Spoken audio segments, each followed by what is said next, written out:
Hello there, sword friends. I have an update to my Thaitsuki Nihonto S02 Katana review because I have two more of the Thaitsuki Nihonto S02 Katanas that I can compare with the criticisms that I had in the first video. Think of this as really more of a follow-up. I'm going to do it somewhat informally, and I'm going to address some of the issues that I noted in that review earlier. So hopefully they stack up or look a little different. I can tell you that they're very similar, but there are some differences.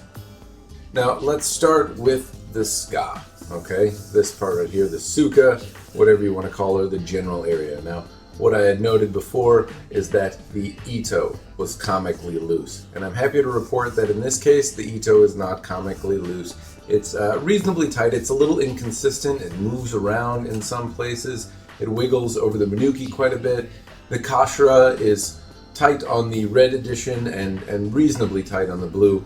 But I'm happy to say that that's quite a shift, that the ito is much better. The diamonds are more even, not perfect, but much better. And that overall I would say it is serviceable, usable, and functional. What I'm still seeing though is small samegawa for the price, both in this black lacquered ito, which isn't really as big a deal if you're lacquering the ito. Putting big nodule samegawa on is almost a waste of money because you can't really see that detail. But on the blue iteration that I have, it is still small ito. I'm also able to make out the panel line as well. The ito is tighter, but I can make out kind of where they have paneled samegawa. And if I push with my fingers, I'm able to make out where those panels are. So that part is still a bit disappointing. The shape, I would say, is a little bit better of the ska, but not necessarily really that much better. It doesn't have a lot of finesse or detail in it, but it does feel pretty good in the hand actually. It's comfortable enough. I'd like to see a nice like hourglass shape or something with a little bit more elegance to it, but at the same time it's serviceable, functional, usable, and I wouldn't hesitate using this ska, but the other one gave me quite a bit of pause. Now the other thing I'm going to note about the ska here is I tried to pull the ska off to expose the nikago to talk about it. And unfortunately, I wasn't really able to do that. I removed both makugi pegs and I tried to give it a little shake and it didn't come off. I pushed really hard with my hand and then I took a towel and gave it some light taps with a hammer. And what I found is that the tsuba bent. It bent almost a quarter-inch in either side as I was tapping it with a hammer, and I almost didn't notice it until I was looking at it and it looked kind of like a sad bell. So I was able to push it back with my fingers, but that indicates that the tsuba is made of a very, very soft metal that bends easily, and more importantly, maintenance or general use of Japanese swords indicates that you would take this sword apart to clean it. And I'm unable to do that without damaging the sword, so I don't have any photos of the nikago. And that's not good, that more from the standpoint that you can't really take it apart. I couldn't get this nikago, the ska, to budge. And now I don't exactly know why that is. Maybe it's glued, maybe it's compression fit, but either way it did not move despite any of my efforts. And that's good from the stability standpoint. I mean, it's on there and it's really solid and nothing wiggles, but I can't take it apart without damaging something, or at least without a significant risk of damaging something, and that part is very not good from the standpoint of if you use it, you have to clean it because water gets down through the bohi or the habaki or something. You want to address that, you're not really able to, or at least comfortably. So that much is a little bit scary, and you might actually ask, why take it apart? If it's on there really solid, what the fuck is your problem? Why take it apart then? Isn't that good? And the answer is no, it's part of maintenance. And the other part that is nice is if you're looking at a nikago, if you're looking at the tang is what the nikago is, the metal bit that's under here.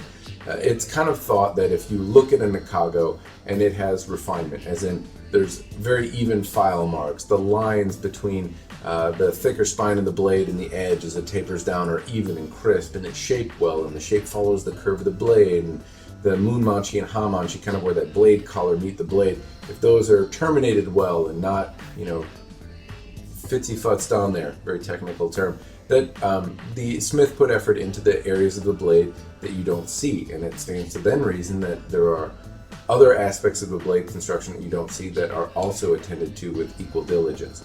But whether or not that's true is not really the point. It's more the point of a lot of people like to see the nikago and they judge other qualities unseen by the picture of the nikago, right or wrong. Anyway, maybe there's other reasons you like to see the nikago if that's the case.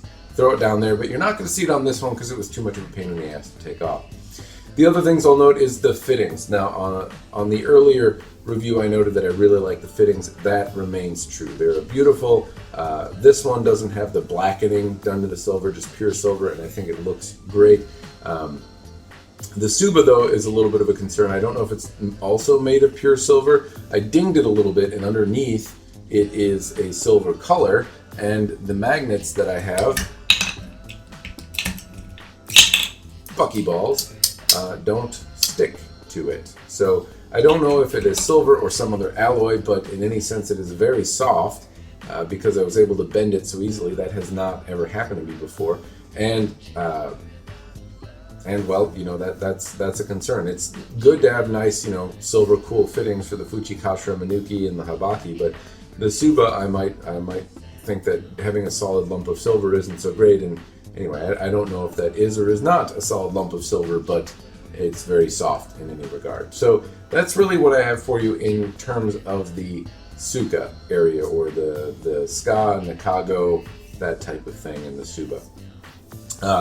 Both blades hold very well in terms of their saya. So if I'm talking about the saya, the lacquering job is very good. I have nice little shitadome here on this saya. I don't have shitadome on this red one. The blue iteration that I have over Mia does have shitadome on the kashira area, that's this cap again, and on the kurigata.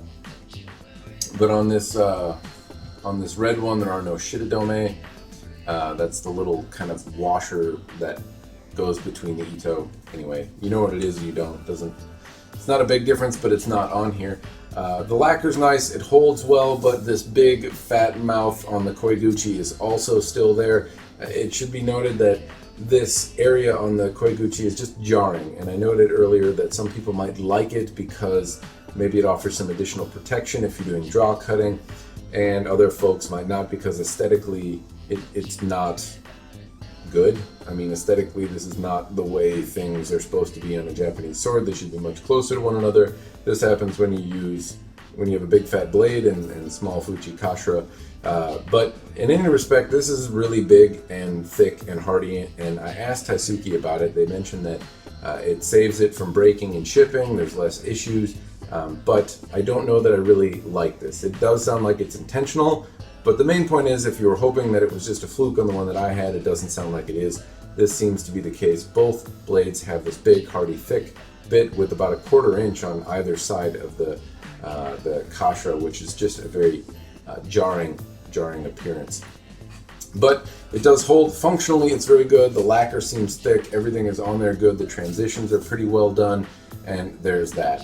The other bit that I mentioned in the review was the blade. It has a thick, stout profile. Both of these blades are a 1/4 inch longer than the blade I looked at, but both of the blades I have are very, very similar in size.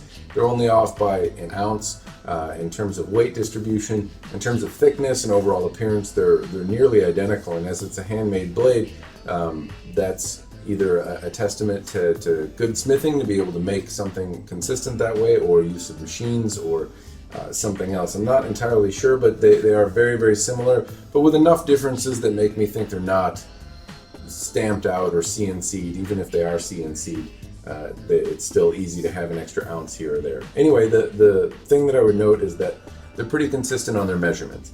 So the difference between the one I measured on the review and these two is a 1/4 inch in terms of specific blade length. That one was 25 inches or 29 inches.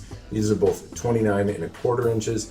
The ska length is the same across the board, and the weight is very, very similar. And there's very minor differences between the thickness and stuff, almost not worth mentioning. But that's good. So consistently, if you order a 29-inch sword, chances are you're going to get very close to 29-inch sword.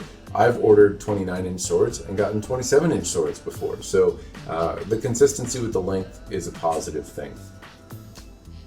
The other bit that I would note is the polish. So they've done a little bit to adjust the polishing on the blade in the sense that the hara is not quite as subtle. It's a little easier to spot without kind of the right light. It's still subtle, but bolder than it was. The hamon is easier to make out. I think the etching just was given a little bit more time with the two blades that I have versus the one that I reviewed.